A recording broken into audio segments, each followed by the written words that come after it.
Hi everyone, and welcome to this podcast edition of History with Sai.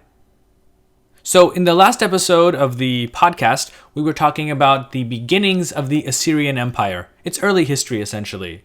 In this episode, we finally come to what historians call the Middle Assyrian period, basically the years between 1365 to 1076 BCE.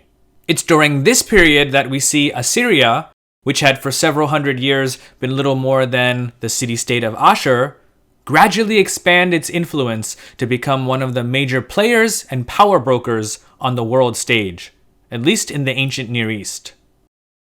The period between the 17th and 15th centuries BCE was a dark age for Assyria. By this, I don't necessarily mean that there was death, disease, a loss of knowledge, steep economic decline, or any of the other things that might lead to the deterioration of civilization. I simply mean that there are little, if any, sources from that time period. Other than the names of kings that appear on king lists, there really isn't any substantial documentation of what was going on in Assyria at that time, especially in the cities of Ashur and Nineveh. Perhaps things were going okay, we just don't have any way of knowing. It's doubtful, though, that the kings of Assyria at the time had any real power. On the contrary, all evidence seems to point to the fact that Assyria was dominated by various Hurrian-speaking rulers who ultimately formed what became known as the Kingdom of the Mitanni. For a few decades of the 15th and 14th centuries BCE, the Mitanni were the superpower of their day.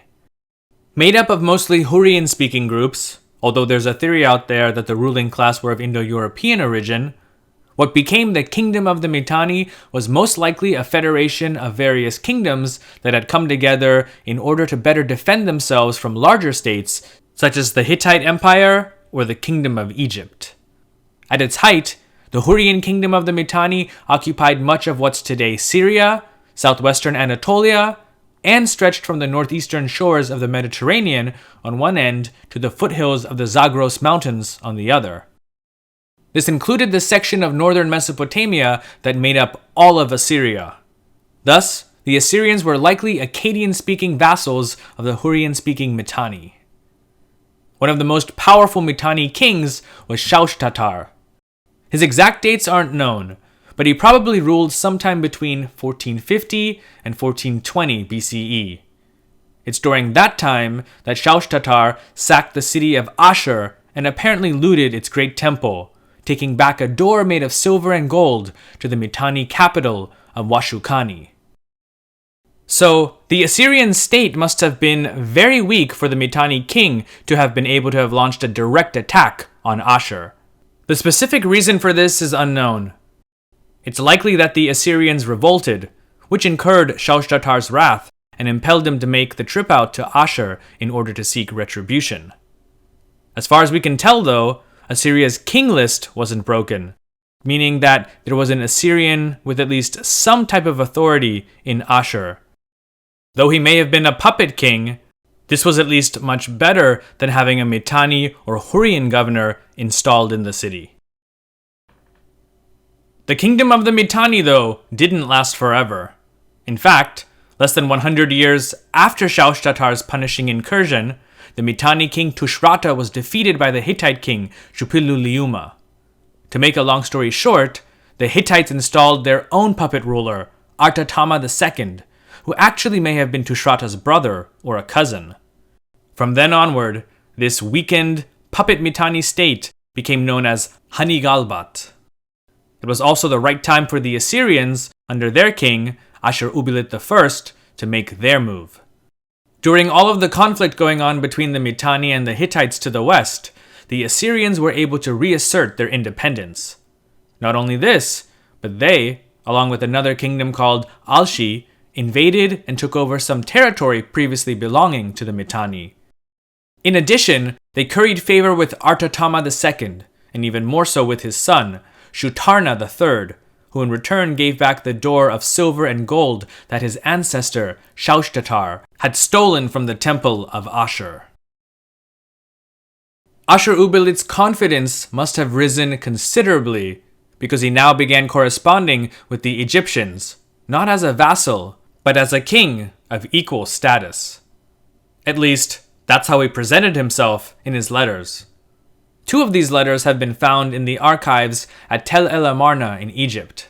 One addressed the pharaoh as follows: "To the king of Egypt, say, thus says Ashur-uballit, king of Assyria. May it be well with you, your household, your land, your chariots, and your troops. I have sent my envoy to you to see you and to see your land. I have entered into communication with you today, as up to this time my forefathers never entered into communication. I have had sent to you a fine chariot and pair and a jewel of real lapis lazuli as presents to you. Do not detain my messenger, who I have sent to see you. He is to see you and come back. Let him be acquainted with you and your land, and then let him come back." Assyria under Ashur-uballit had become a regional power, though not everyone recognized it. The Kassite king of Babylonia, who now somehow claimed the Assyrians to be his own vassals, wrote the following to the pharaoh: "Why have these Assyrians, who are my subjects, come to your country? If you love me, do not let them get what they want. Send them off empty-handed." Of course, it wasn't at all true that the Assyrians were vassals of the Babylonian king. After all, it was the Assyrians who, after breaking away from Mitanni domination, now dominated their former overlords. The Babylonian king was probably just a bit scared that this new, upstart Assyrian kingdom would one day be a great threat to him and Babylon. He was right to fear Assyria. Ashur-uballit, though, was a pragmatist. He didn't want to overextend himself and open up a conflict on his southern border. Thus, he married his daughter, Mubalitat-Shirua, to the Kassite king, Burnaburiash II. It seems, though, that there were many in Babylon who were not happy with the union. In 1333 BCE, Mubalitat-Shirua and her son, Kara-Hardash, who had just become the new king of Babylon, were killed in a coup. This enraged Ashur-uballit, and his honor no doubt demanded that he avenge the death of both his daughter and grandson. The Assyrian account of what happened is as follows, and keep in mind, as I read the translation, the term Karduniash is the actual name of the Kassite kingdom of Babylon. "In the time of Ashur-uballit, king of Assyria, Kassite troops rebelled against Kara-Hardash, king of Karduniash, son of Mubalitat-Shirua, the daughter of Ashur-uballit, and killed him. They appointed Nazi-Bugash, a Kassite, son of nobody, as king over them. Ashur-uballit marched to Karduniash to avenge Kara-Hardash, his grandson.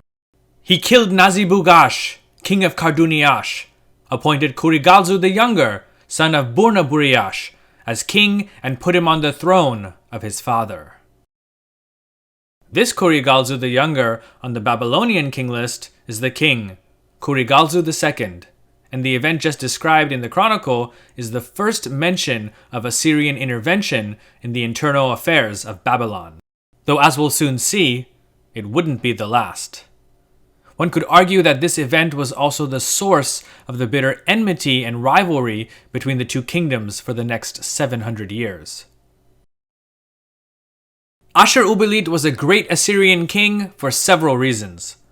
One is that he brought a certain degree of dignity back to Assyria and the Assyrian people, who had just before his reign started were an insignificant little kingdom at the mercy of their enemies.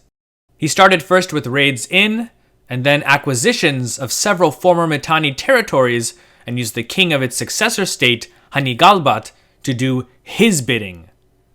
By literally picking their king for them, Ashur-uballit showed the Kassite dynasty of Babylon who the real power in Mesopotamia was. And finally, he extended Assyria's borders in all directions, especially to the north and the west. Basically, he laid the foundation for what we now call the Middle Assyrian Empire. That's quite a lot for one king to have done in a single reign of 35 years. So though history may see him as one of Assyria's great early kings, Ashur-uballit saw himself as merely a steward of the god Ashur. You might remember from past programs on Assyria that in theory, there was no king of Assyria as we would use the term. The real king of Assyria was the god Ashur.